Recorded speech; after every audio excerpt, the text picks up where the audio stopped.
অনলাইনে চাকরির নামে এক নতুন ধরনের ফাঁদ, আর তাতে পা দিয়ে হাজার হাজার মানুষ সর্বস্বান্ত হচ্ছেন। আজকের এই বিশ্লেষণে আমরা দেখব এই জটিল প্রতারণাটি ঠিক কিভাবে কাজ করে, আর এর থেকে বাঁচার উপায়ই বা কী।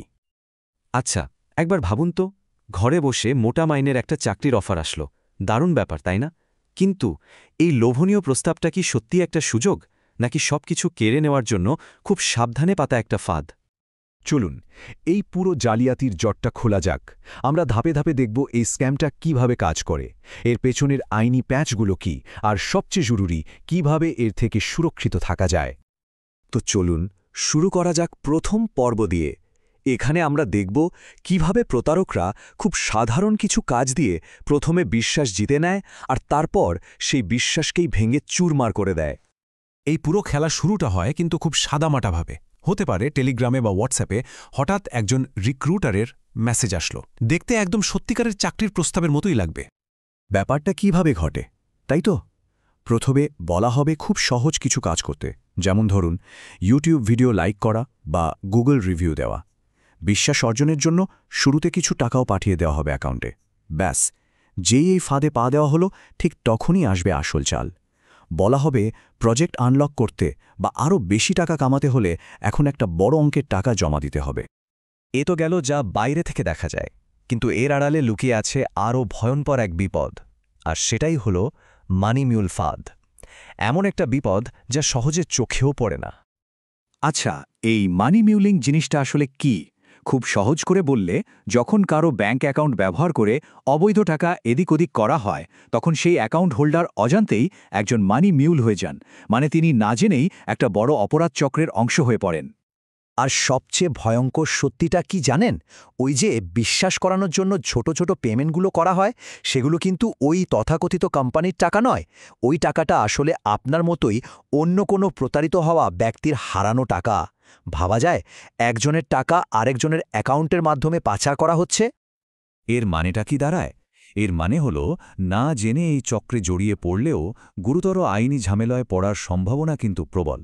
কারণ দিনের শেষে অ্যাকাউন্টটা তো আপনার, আর সেটা একটা অপরাধমূলক কাজে ব্যবহার করা হয়েছে।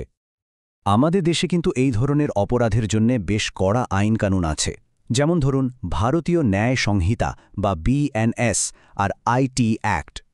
প্রতারণা, জালিয়াতি আর এই মানি মিউলিংয়ের জন্য কিন্তু বড়সড় শাস্তির ব্যবস্থা রয়েছে। তো উপায় কি? উপায় হলো সতর্ক থাকা। চলুন এবার দেখি ডিজিটাল লেনদেনের সময়ে কোন কোন জিনিসগুলো দেখলে আমাদের সতর্ক হতে হবে। মানে রেড ফ্ল্যাগগুলো চিনে নেওয়া যাক। বিশেষ করে UPI পেমেন্টের সময় কয়েকটা জিনিস খেয়াল রাখতেই হবে। যেমন কোনো কারণ ছাড়াই যদি অ্যাকাউন্টে ছোট ছোট ট্রায়াল পেমেন্ট আসে, বা এমন কোনো রিফান্ড আসে যার জন্য আবেদনই করা হয়নি, তাহলেই কিন্তু সাবধান হতে হবে। আর যদি কোনো কোম্পানি তাদের অফিসিয়াল অ্যাকাউন্টের বদলে কোনো ব্যক্তিগত UPI আইডিতে টাকা পাঠাতে বলে, তাহলে ধরে নিতে হবে ব্যাপারটা গোলমেল। আচ্ছা, ধরুন কেউ যদি এই ফাঁদে পড়েই যায়, তাহলে তার কি অধিকার আছে, বা ব্যাংকগুলোরই বা কি দায়িত্ব? এবার সেই বিষয়গুলো একটু জেনে নেওয়া যাক। দেখুন, রিজার্ভ ব্যাংকের নিয়ম কিন্তু খুব পরিষ্কার। যদি প্রতারণার শিকার হওয়ার 3 দিনের মধ্যে ব্যাংকে জানানো যায়, তাহলে আর্থিক দায় প্রায় পুরোটাই এড়ানো সম্ভব। একে বলা হয় জিরো লায়াবিলিটি। কিন্তু যত দেরি হবে, নিজের ওপর দায়বদ্ধতা কিন্তু তত বাড়তে থাকবে। আর হ্যাঁ, ব্যাংকগুলোরও কিন্তু বেশ কিছু দায়িত্ব আছে। অভিযোগ পেলে সেটা খতিয়ে দেখা, প্রতারণামূলক লেনদেন আটকানোর চেষ্টা করা আর সন্দেহজনক অ্যাকাউন্টের ওপর নজর রাখা, এই সবই তাদের কর্তব্যের মধ্যে পড়ে।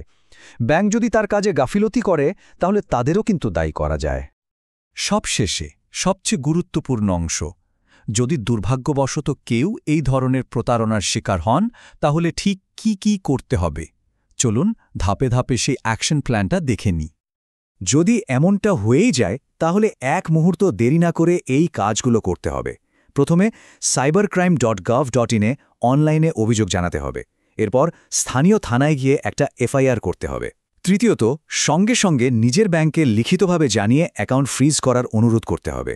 আর সব প্রমাণ, মানে সব চ্যাটের স্ক্রিনশট, লেনদেনের আইডি খুব যত্ন করে গুছিয়ে রাখতে হবে। শেষ করার আগে একটা কথা আমাদের সবাইকে মনে রাখতে হবে। আজকের এই ডিজিটাল দুনিয়ায় সতর্কতা শুধু একটা ভালো অভ্যাস নয়, এটাই নিজেকে বাঁচানোর সবচেয়ে বড় হাতিয়ার। তাই নিজে সচেতন থাকুন, সুরক্ষিত থাকুন, আর এই জরুরি তথ্যগুলো কাছের মানুষদের সাথেও শেয়ার করুন।